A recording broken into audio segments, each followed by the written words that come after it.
As we enter Burns, Oregon, we see a very impressive, non-forgettable sight. It's the fourth tallest smokestack, freestanding smokestack in the world at 110 feet tall. A testimony to Burns's past logging history. The building right in front of us sort of dominates the landscape of Burns, Oregon, and it has a very interesting past. It was built, the building we see in front of us was built before the Great Depression. It was supposed to be a luxury apartment complex, which was never used because the Great Depression happened and not a soul has ever lived in it. The business section of Burns has a McDonald's and about 3 big grocery stores and a farm supply, a really big farm supply building, and a few other businesses. It was near Burns where that armed refuge standoff happened, which lasted a considerable time and ended up costing the life of one of the protesters. Now Burns's lumber past is almost a page in the past, and it's more or less a ranching town now with some retired ranchers and tourists and other peoples going to and from, and it even has a big grocery outlet.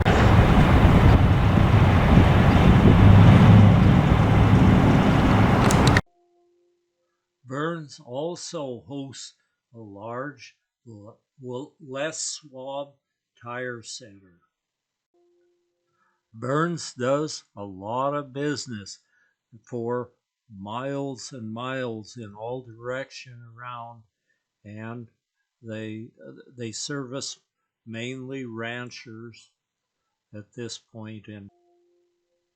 A cowgirl can even go into Burns and find her something decent to wear out around the corral. Very large farm and ranch supply business here, where you can buy anything you would want for the farm or ranch, or cowboys or cowgirls.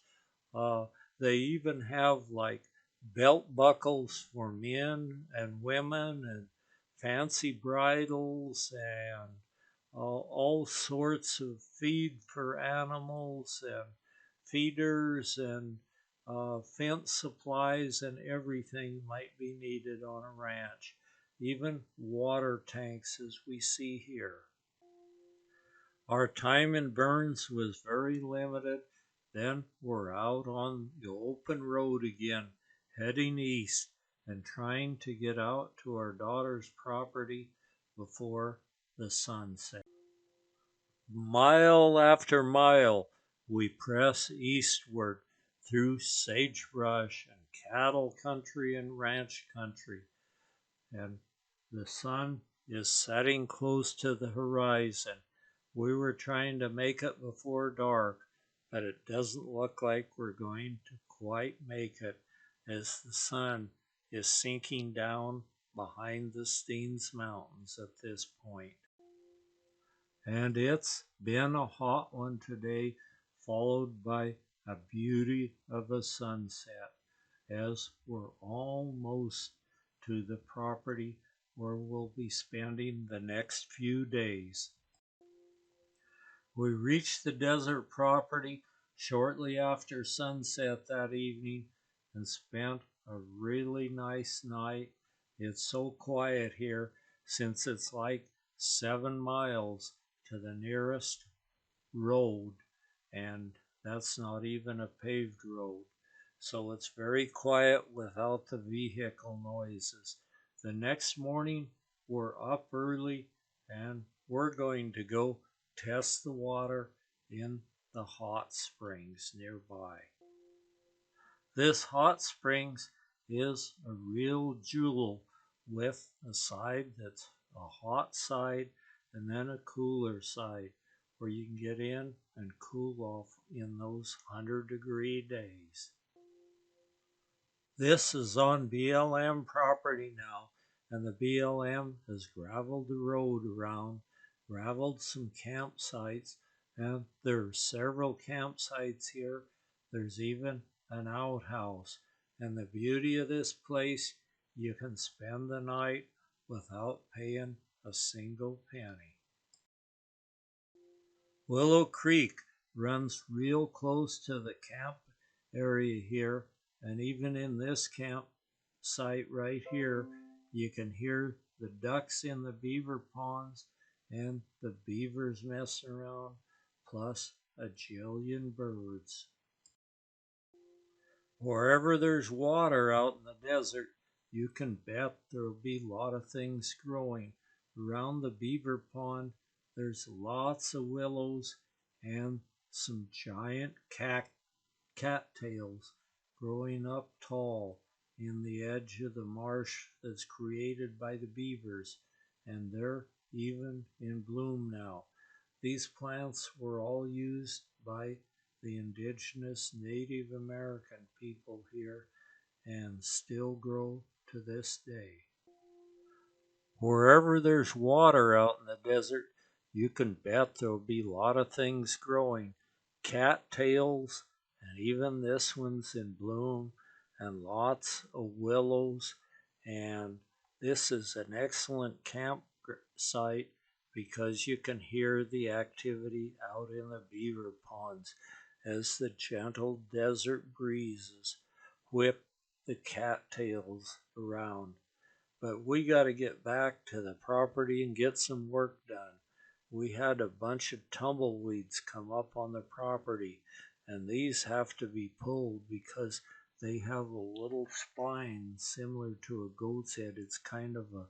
It's like a little burr, and when they get mature, they drop off, and they'll pop a bicycle tire or make your foot feel very uncomfortable if you step on one. We spent the most of the rest of that day working around the yard, and so at first light in the morning, we decided to go down to the Owyhee River and test the water and see if it's good for one of those smallmouth bass. At one time, you were allowed 5 of these delicious little fish in a limit to eat, but they have done so well, they were getting overpopulated, and so now there's no limit on them. You can catch as many as you want, but there's still a limit as far as I'm concerned, a limit of how many you want to clean when you get back that night. We moved down Highway 95, sort of heading toward Boise, till we come to the mudstone hills of the Owyhee Canyon, and then we keep moving through that till we come to the Owyhee River. At Rome, the Owyhee River has carved out a wide, fertile valley along near where it runs near Rome, and this is really good agricultural ground. They grow lots of alfalfa hay here, which is shipped all over the country. We turn off the main highway, Highway 95, just inside of Rome, and then we go down a dirt and gravel road for a ways, past a group of kraals with a horse trailer out in front and a couple of horses in the kraal.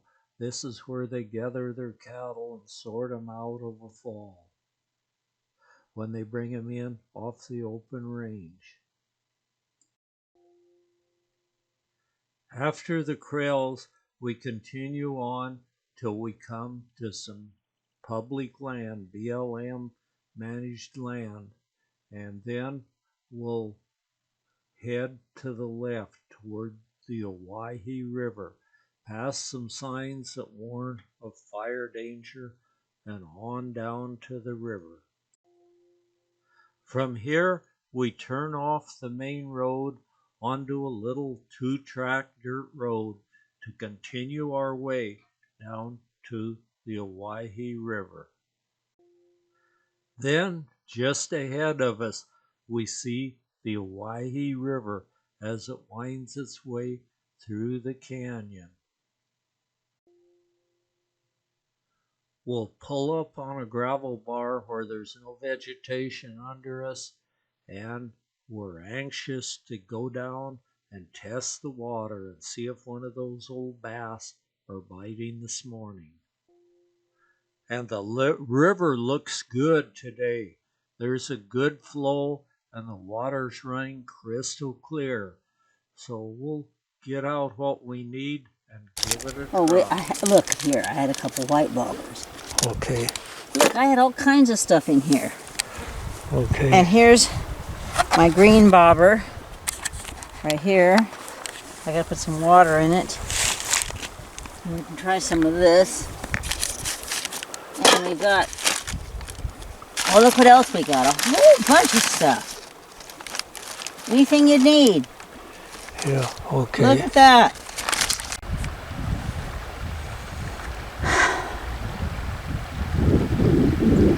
Tom's putting a nice big worm on my pole. First he's putting a line on, hooking it up.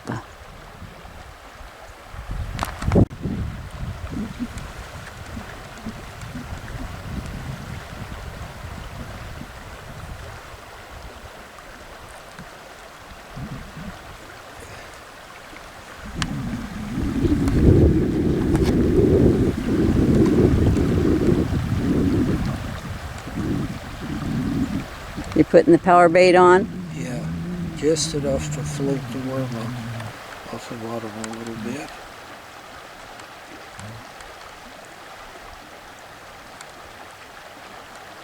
There. At first, we're trying it with just a sliding sinker that slides up your line when a fish bites so he doesn't feel a bite. And that usually works pretty good, but not so good here because there's quite a bit of current and we kept getting snagged on the rocks and losing our hooks. So if we'd have put a bobber on right away, we'd have probably done a lot better at first.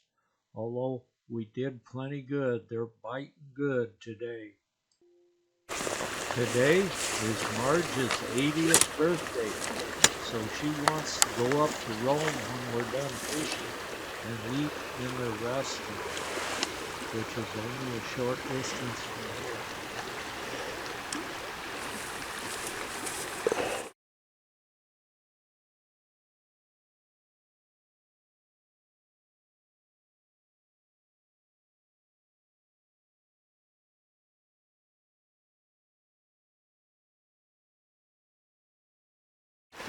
Yeah, I'm getting ready to. Huh?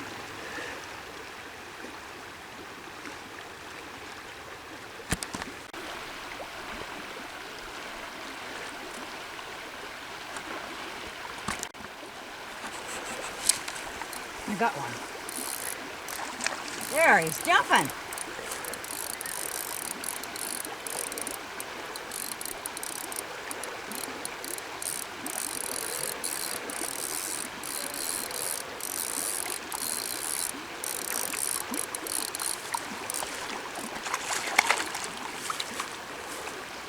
He's a nice one. Look at him. A nice little smallmouth bass for her 80th birthday. I got him hooked. You want to see? See it? Yeah, that's a pretty nice one. That's a nice one.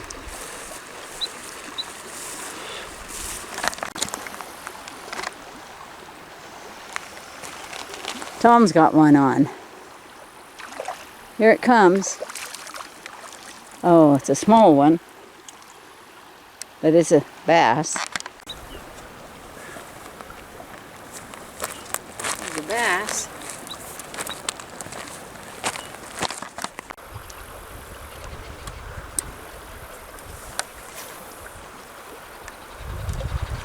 Right there.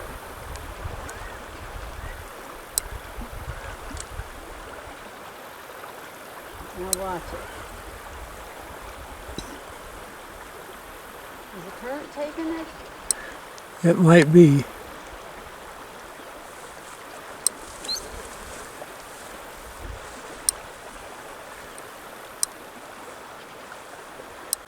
Oh, he just got off. He was a good one, too. You know how good he was? He broke my line.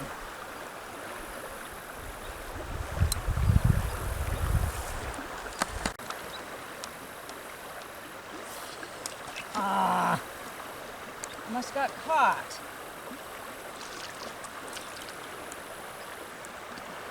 Try it again.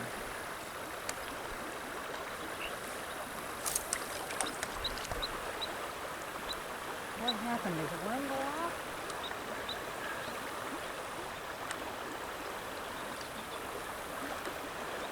It went under.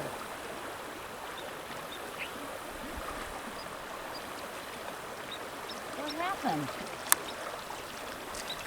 Oh, I think is a little plug out of the bobber. No hook on it.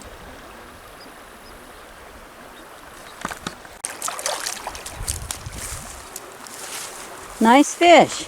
Biggest one of the day. Hold it up.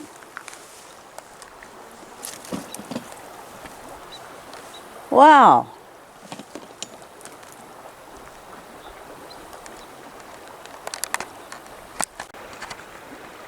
It's a skinny worm.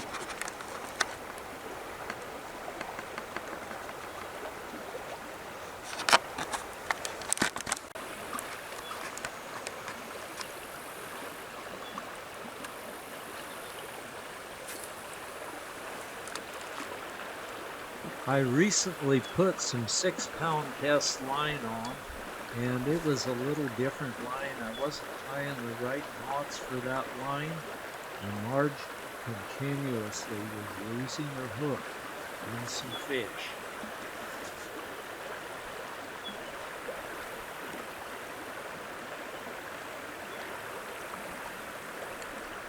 So I'll change the knots and we'll continue trying it.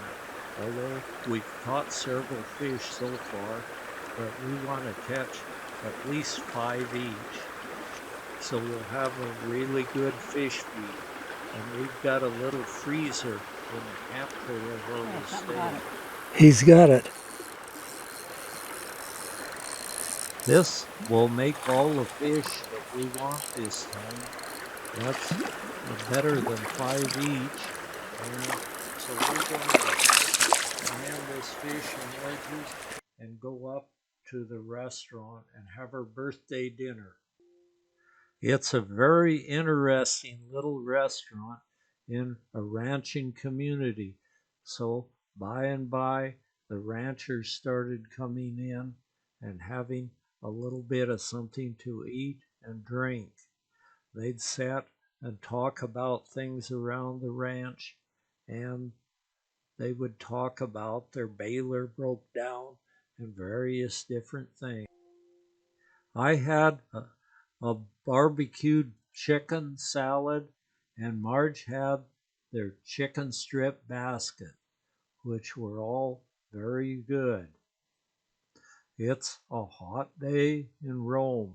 It's over 100 degrees now, and since it's right on the main highway, lots of tourists from everywhere were stopping in to get them something to eat and drink, and also they can get fuel here. Most every time I've been here, there have been tourists here from all over the world. Lots of them show up here from Germany. Our fuel gauge is getting down a little bit low, and I would certainly feel better out here on these desert roads if we got some more fuel in our tank so we won't be running out. In Oregon, they've recently passed a law where some of the rural stations can be self-service. So we pumped our own gas. And then when we were done, we're going to finish this celebration by going to the hot springs. It's a really nice hot day. And when we get to the hot springs, we notice a person there that we've seen numerous times before. Since it's a very hot day, we sat in the cooler pool, which felt really good and even cooled us off a little bit. Then we get in the vehicle and head on past the White Horse Ranch and on back to where we're camped. I don't know where the day went, but by the time we get back, the sun is beginning to go down behind the Steens Mountains and is starting to cool off outside. It's rather high altitude, even though it's been well over 100 degrees today. As soon as that sun gets off, then it cools off, and our little antelope ground squirrels are coming out to greet us, wondering where their peanuts are. There's one of these little females that's pregnant, and so she's really after the peanuts. And then although the ground squirrels can live their whole life without a drink of water because they make their own water with the hydrogen in the seeds they eat and the oxygen they breathe, they don't really have to have water, but they sure enjoy it. So we always keep a dish of water out, and not only do the ground squirrels like the water, but some of the birds come in for a quick drink in the hot weather. We have no water on or near the property, but there's always some birds here, not a whole bunch of birds, and very few insects show up out here since there isn't water. So there is some advantage to not having water. We have very few birds here, but there's always a few that show up here, mostly flycatchers and stuff like that. And so they're here and they like a little water since they're here. And this is for those people that say a ground squirrel like this, the antelope ground squirrel, never has to take a drink of water. Maybe he doesn't have to because he makes his own, but they would just as soon do it. We don't feed the squirrels a whole lot of peanuts because we don't want to interfere with nature and give them some peanuts and get them addicted to them. They need to go out and forage for themselves. But a little bit of water and a few peanuts doesn't seem to be hurting them. These are the antelope ground squirrels, and they're more a solitary animal. So if there's a source of food, though, they show up. And this is the little female that's getting ready to have her babies, and she's sure there to partake of anything there is. These little ground squirrels can eat about anything, meat or anything else, and it looks like the weather's plenty warm yet. This bird has his mouth open, panting as he's sitting on our fence. The calm and quiet of the desert is only interrupted by the sound of a ground squirrel and occasionally a little bird. He has to have another drink of water, since he would have to fly a considerable distance to get water, and the evenings are so quiet and so nice here. We did hear some little kit fox yapping and a coyote or two, but other than that, not much. And the sky show is incredible at night. According to National Geographic, this spot has less light pollution than any other spot on the entire world. The colors of the sky become more intense as the sun sets, but this is going to be our last sunset. Tomorrow at first light, we have to be moving out toward home. We're still working on the rental house over on the Oregon coast and hoping to get it done real soon. We're all loaded and ready to go, so Marge will shut the gate and we'll call this good for this trip and hope to get back real soon to this wonderful desert property. Our channel has a lot of views, but not quite enough subscribers, so if you could subscribe, we'd certainly appreciate it.